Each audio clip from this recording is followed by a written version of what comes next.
So this is the first night of a week-long retreat for some of you. Some of you have already been here for a week and are just continuing on for another week. Of course, there's residents here who have been here for a few years.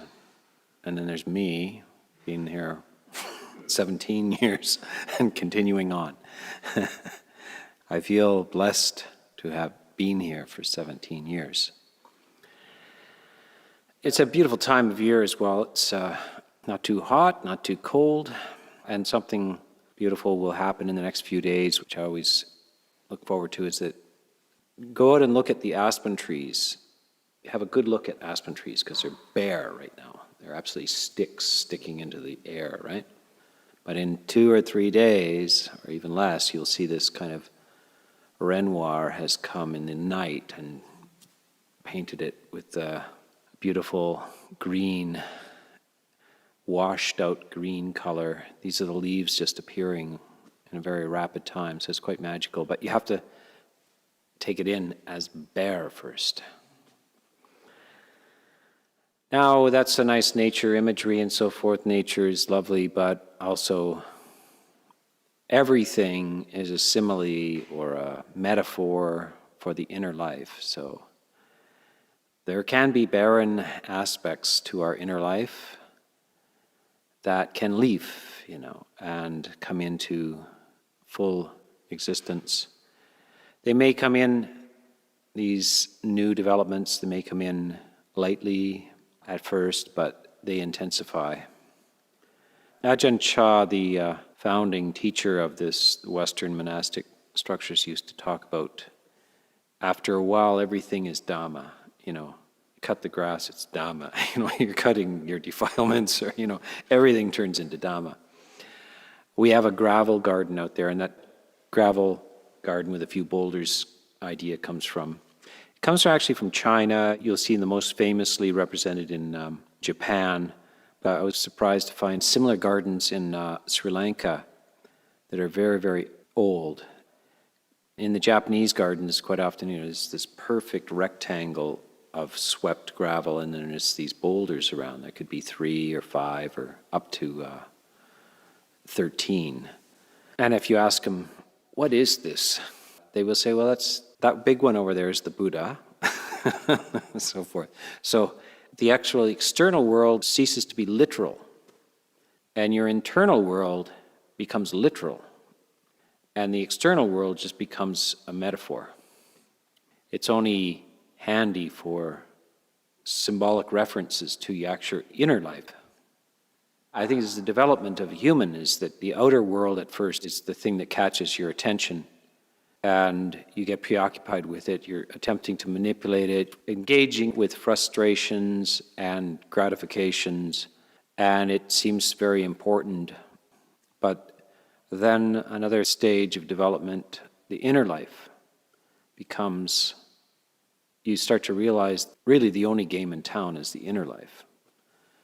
And then the outer life just falls in importance. The outer life falls away.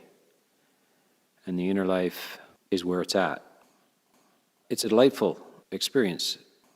When we dwell in the outer world, it's not as rich experience as the inner world. They don't really compare. The outer world is measurable.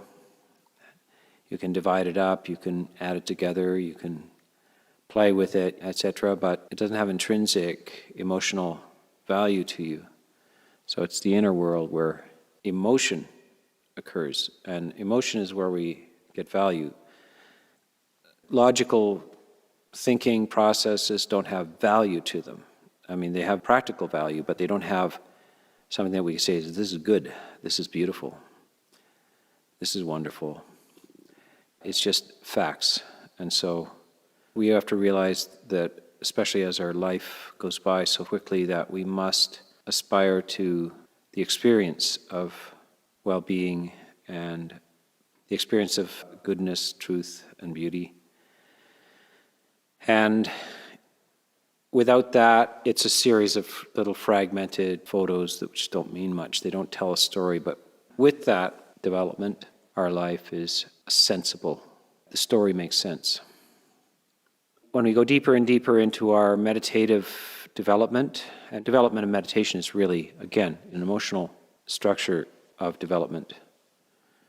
So we're doing a lot of training of the mind with mindfulness and sustained attention and on certain themes and also on certain abstract experiences like the breath, which is no real thought content to it. But it's very valuable. See, these exercises in development of not necessarily intellectual apparatus, but other parts of the mind. These are just tools for the purification or the illumination of the emotional structure. Enlightenment is always described in terms of the factors of enlightenment, the factors of awakening. And in them are some necessary supports like mindfulness and sustained inquiry. Before enlightenment, we need to develop our curiosity and sustained inquiry, but in certain directions. So not just into everything, and probably some of you are curious about a lot of things, probably have read a lot of books and thought about a lot of things. And however, the Buddha is interested in harnessing all of your intellect and curiosity in a certain direction. He says that this is the one that has most rewards. If you can just get everything flowing and focusing towards this as a priority in your life, to harness your intellectual inquiry, your curiosity, that will have the most benefit of your gray matter. Energy in your life will increase. You find the sources of your psychic energy, and you'll find the sources of how it's blocked or diminished and how to release that. And along with that comes joy. So there we start to talk about emotion. I mean, if we don't have joy, you don't have a meaningful experience. Sorrow and boredom, all the neutral feelings and the negative feelings they can be very intense, they can be very deep, but they don't give you a confirmation of meaning. Beyond that becomes these beautiful refinements of tranquility and profound serenity, deepening it to great stillness, and ultimately into this emotional experience of equanimity, which is the experience of your mind, your whole being perfectly balanced in the midst of the inevitable flows, changes, uncertainties, a sense of absolute stillness and perfect balance. These are the spectrum of the positive emotions, and this path is all about cultivation of positive emotions. Sometimes we get the feeling that it's just all about change or impermanence and being aware of change and impermanence, but in fact, the feature of impermanence is there, which does not mean that certain qualities of mind cannot be sustained indefinitely, and there are certain areas of the emotional structure that should be left behind. So there's not a neutral version of everything that goes on in your mind is all equally just impermanent, and that's the point of the exercise. It's not the point of the exercise. The point of the exercise is to diminish negative emotional states until they disappear, and cultivate and bring into strength and development positive emotional states associated with good operation of the faculties of the mind and the determination to stay there. They change. Sometimes you go to sleep, sometimes you wake up, sometimes they're stronger, weaker, lighter, moving. The needle moves from joy to tranquility, to depth, to equanimity, back to joy, to etc. It moves in that direction, but it's supposed to stay in that field. And that's the aspiration to enlightenment. It only can stay in that field when you solve some issues. You solve some problems about the nature of life. The inner life and the relationship to the outer world. And the outer world is all of that which is completely out of your control, or at least partially out of your control, and which you have an emotional relationship with. That's the definition of wisdom from a Buddhist point of view, this a recognition of how things are in the world, your relationship to the flowing, dynamic nature of reality around you, and the awareness that your mind and its products, the emotional products, are very malleable and can be trained, shaped, and it's a work of art in progress. And we just never get tired of this particular art project. It supersedes all other projects. It's the ultimate art, and it has the ultimate rewards. So that's what this opportunity to come and experience in a week is, just to have a workshop with convivial company. In the ordinary run of life, it's quite frequent that you are associated with people who have no intention of doing any of this whatsoever, and in fact have coarse energies that are going in completely opposite directions. So here's why you go off to a retreat, is that you get an envelope for the possibility of cultivating and exploring this. What can I do? I have only a week. And of course, this is a week of really good space. It doesn't end there. It may initiate something. So when you go back, you've got something to carry on with, some energies to carry on with. And so this is the beautiful opportunity and envelope. And it's really just for each person. Every single one of you will practice in a different way. You'll be at a different stage and so forth. And it's not any concern of yours about anybody else's mind. Your only concern is about your own mind during this retreat.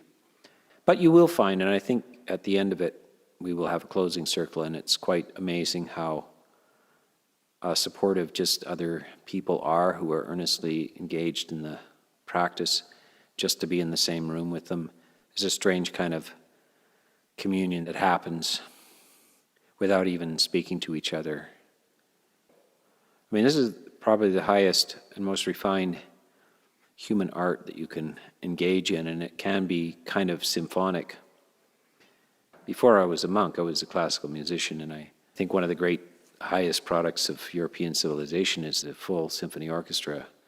The level of sophistication and the art of sound that's produced by that requires incredible amount of training, a whole society which supports the entire thing, large architectural structures, great instrument makers, great musicians, composers, and then the willingness of 70 or 80 or 100 people to cooperate at the highest possible level. And then a whole audience of people who are cooperating as well, or educating themselves and understanding this, and it all merges together in a brief period of time. That's very impressive what humans can pull off. But I don't think it's as good as a meditation retreat. For people to come and do a 7-day silent symphony and to cooperate, to use the great compositions of the Buddha, beautiful themes, and the architecture that has to be put in place is a huge infrastructure that you just to get in out of the rain, you have to, a lot of work, And then other people we have to feed ourselves and all of this kind of stuff. So there's a great cooperative process, which I think is the most admirable production in the history of the world. And it's a big organization. The Buddhist Sangha and the meditative structures are persisting for several thousand years, and they're spread all over the planet and still very vital and pertinent to our times. They don't go out of style. The meaning of your life, the quality of your life, that theme never goes out of style. We never get past that one. And this is developing. I'm watching the music of our time and our place in this culture relating to Dhamma and meditation. I'm watching it develop and get better and more sophisticated, and people with more experience and deepening their knowledge and their understanding the history of it and the inside details of just what we're doing with our minds and various schools and which ones are appropriate to you and etc. This is advancing, developing. It's very beautiful. So we're seeing this and we're in it. So this is a piece, this is an artwork, beautiful opportunity. And of course, with any art, there's sweat as well to it and failures. We can't always play the great violin piece. It comes and goes, but we keep practicing. And this retreat, I will probably, last retreat, every single talk was strictly on loving kindness. So people have heard some of this stuff before. I don't know if I'll actually be able to say stuff I've not said before, but I will probably spend a good deal of time on the subject of loving kindness, but there'll be other things mixed in as well. Why loving kindness? Because when you raise the quality of loving kindness, it eliminates the most pernicious and opposite thing in human life, and that is hostility and anger, and in the whole spectrum of aversion, which ranges from boredom to irritability. Even depression is a form of aversion. This is the most problematic aspect of human existence, of the mind, the emotional aspect. It causes trouble for the person who's experiencing it, and then it causes trouble for everybody around them, and distorts your way of thinking. You can't think straight. All you can see are the faults in everything and the problem with everything, and it's a dispiriting kind of experience. And so if we could just weaken that or replace that, that's one of the most bountiful experiences in human life, to step into lightness of heart and goodwill, forgiveness, and to let go of all of that negativity and to realize this is why it's the most famous emotion in human history. This is profound goodwill, unconditional goodwill for beings, including oneself. And it's something that one can live in. It's a beautiful place to live. So it's not something that's for beginners. It's something for all levels of development. The Buddha himself dwelled regularly in the divine experience of loving kindness. He had monks and nuns who did nothing else 24 hours a day. And interestingly, they mostly lived by themselves. Solitude is a great place to practice loving kindness. Just like a practice room is a great place to practice a violin piece. Every now and then you get to play for an audience of a few or of many, but it's very conducive to practice in quiet silence, supported by other beings quietly there. This is a beautiful place to cultivate this positive emotion. It doesn't require an audience. The music is there, the profundity is there, and it's produced by yourself, and it's radiated out. So this is the value and beauty of this cultivation. And it removes that which is one of the great distortions and great problems of human existence, and that is this spectrum of ill will. And if we can get that to even just go down to neutrality, the quality of our lives just improves so much. But if we can get it to go into the positive side, then we're approaching the divine. We're not just approaching, we're entering. This is a beautiful word, divine. I mean, we hear divine, divine this, divine that. We will find that that's suitable. That's a suitable word. When we really open the heart and experience that, we know what the divine is. It's a foundation. It is not other than the practice of Dhamma. It is featured time and time again by the Buddha as a base for the establishment of realizations about reality, which constitute enlightenment. So these things are not two separate things. They cooperate with each other. They feed back between each other. They condition each other. We'll be on this theme mostly during this week.